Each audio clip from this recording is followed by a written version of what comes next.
I'm joined here today with Arianna Scott, the interim CEO with Food Banks Alberta.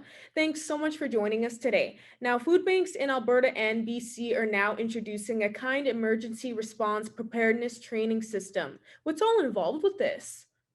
So this system is a interactive and full spectrum learning management system that incorporates an emergency preparedness and response plan that we as provincial association developed for food banks in 2017 and 18 in response to the 2016 wildfire in Fort McMurray, as well as the 2017 wildfires in BC.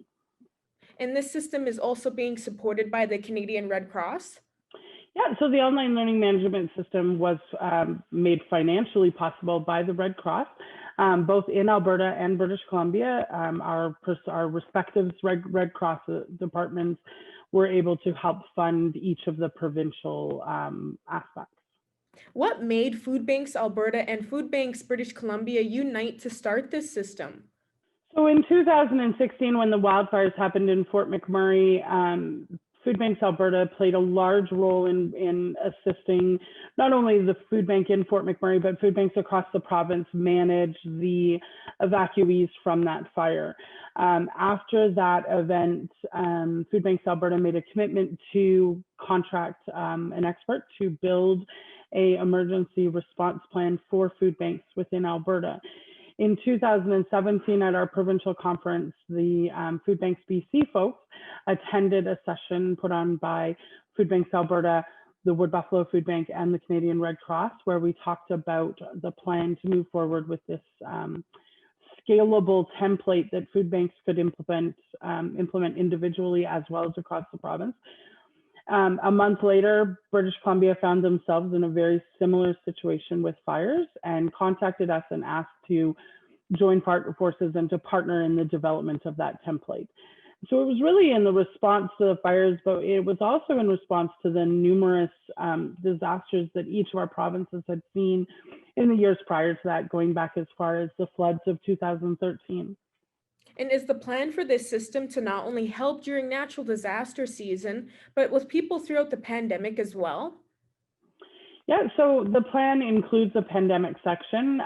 Initially, that section was fairly slim and not very well developed, but we have worked really hard over the last year to fully develop that section, and it is, the pandemic section is included in the training system, as well as all the documents that go along with that are built into the system, so that if a disaster happens and a food bank has to relocate or start working from home, they're not having to carry all those hard copy files. They can access them directly on the system. And how many more people do the food banks believe this new system will help with annually? I mean, it will depend on the year and the number of events that happen in that year.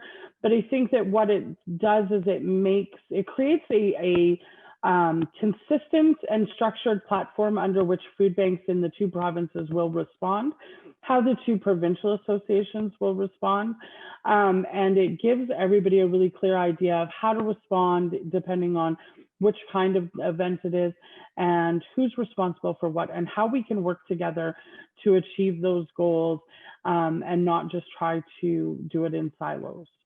And is there anything else you'd like to add for people to know about concerning this new emergency response preparedness training system? We've worked really hard to make sure that it's accessible as possible. So the website in and of itself has accessibility, such as it'll read the content to you. We have set it up, food banks are often run by volunteers, and some of those volunteers may either be in really remote rural communities where internet isn't necessarily as accessible, or they may not be as plugged into the internet as younger, more urban centers are. And so we have, it's not just an online system. We've developed a CD, a flash drive, and a printed version of it. So we've really worked hard to make sure that this system is as accessible as possible so that it can be implemented as consistently across the two provinces and hopefully eventually have even a national implication. Perfect. Well, thank you so much for joining me again today, Arianna. Thank you for having me.